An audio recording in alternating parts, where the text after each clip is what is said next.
Ivan Gunawan ng Indonesia na iyak sa pagkapanalo ng kanyang manok sa Miss Planet International. Nalugi kaya siya dahil hindi niya nabawi at hindi napunta sa kanila ang Miss Planet International. Hello, Cruellas! Mabuhay! This is Gaisal Ortega and welcome back to my YouTube channel.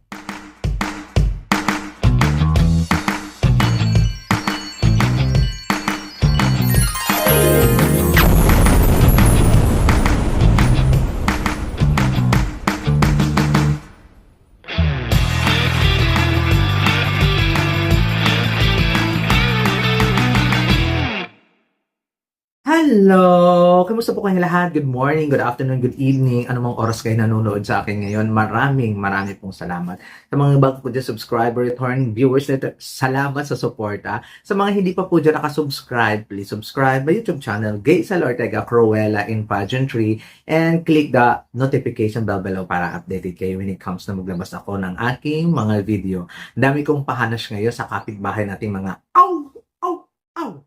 Ayan, unahin muna natin yung paghanas ng mga aw-aw nating kapitbahay na ang pangit daw ng makeup ng Miss Supranational 2024 ng pagdating sa Pilipinas, kung bakit daw binaboy ang makeup, hindi ginandahan. Nakita nyo naman, di ba, ang ganda-ganda ng Miss Supranational nung pumunta sa Pilipinas. Hindi siya hugis mangga. Ang ganda-ganda niya, lalong-lalo na doon sa press presentation. Tapos, ang dami nilang kudak na ang pangit. Saan banda?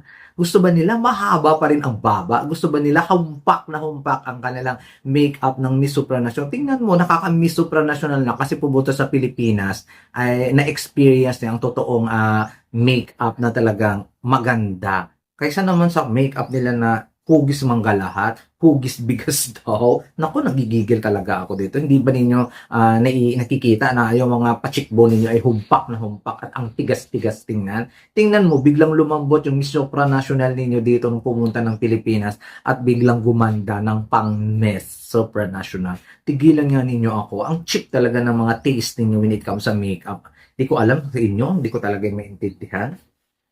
Mabuti nga, pumunta pa ng Pilipinas yung Miss Supranational na galing sa inyo. Tingnan mo, gumanda siya ng bonggang-bongga, ng to the highest level. Tapos, okrayin ninyo na ang pangit ng nag-makeup dito. Ang pangit ng nag-makeup sa kanya dito sa Pilipinas. Nakakaloka. Hindi ko yung kinaya kasi yung mga mata ng mga aw-aw ay mga cheap quality. Mga walang ka-taste. Gusto talaga nila magmukhang babalo ang kanilang mga queen. Ang next nating pa-chika, itong si Ivan Gunawan. Ito lang may pa-crying lady talaga nung nanalong Miss Angel Planet International ang Indonesia.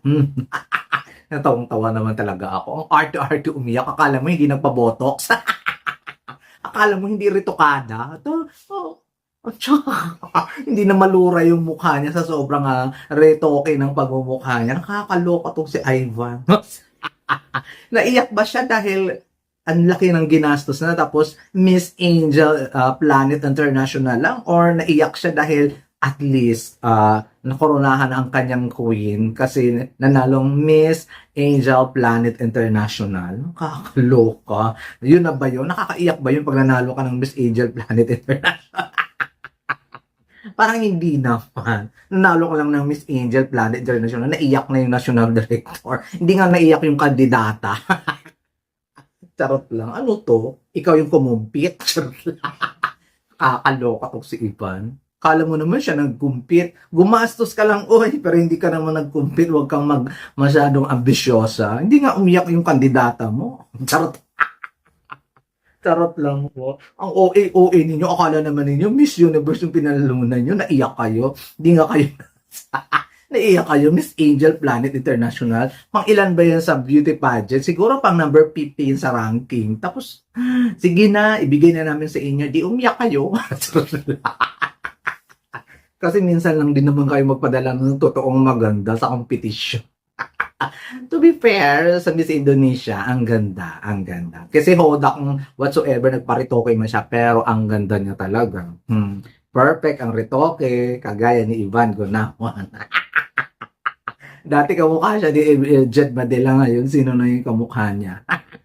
Si Kunan. Charot lang. Ayan guys, naloka ako sa mga paiyak-iyak ni ni Ivan?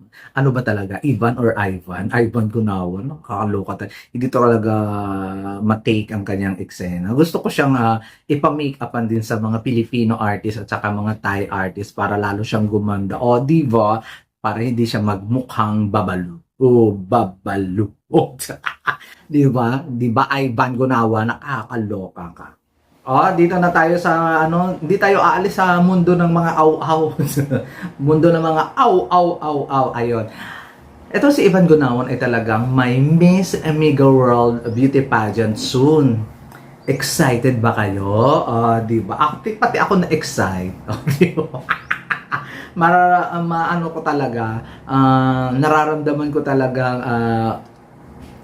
isa ito sa mga nakaka-excite, 'di ba? Maganda yung mga production ni Ivan Gunawan. Maganda yung mga pa-eksena niya, may pera siya, bilyonaryo siya. So maganda ang production nito. Pero ito rin yung isa sa mga puchu-puchung pageant pag makapasok yung mga aw dyan sa competition na wala namang basihan.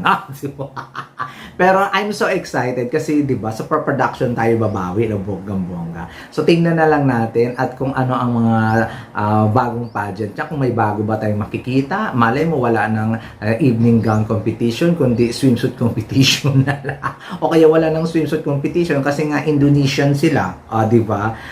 Kung sakali man, first ever ba ito ng Indonesia na maggawa ng sariling pageant? Ano kayang gagawin? Kasi, di ba, bawal sa kanilang swimsuit competition. So, ano na ang Miss Mega World? Kaya ba niya? O, di ba? Kaya ba niya? Kaya ba niyang magpa-pageant na may swimsuit competition or whatsoever man? I'm so excited din sa magaganap kung ano ba ang klaseng pageant na may offer niya sa Miss Mega World. O, di ba? MMW. MMW, Miss Mega World 2025 siguro. So, ano kaya, sino kaya ang makakukuha ng franchise dito sa Pilipinas? Binibini ba? Empire ba ang Miss World Philippines uli? Tingnan natin, abangan natin yan ng bonggang-bongga. Or malay mo sa mutya ng Pilipinas.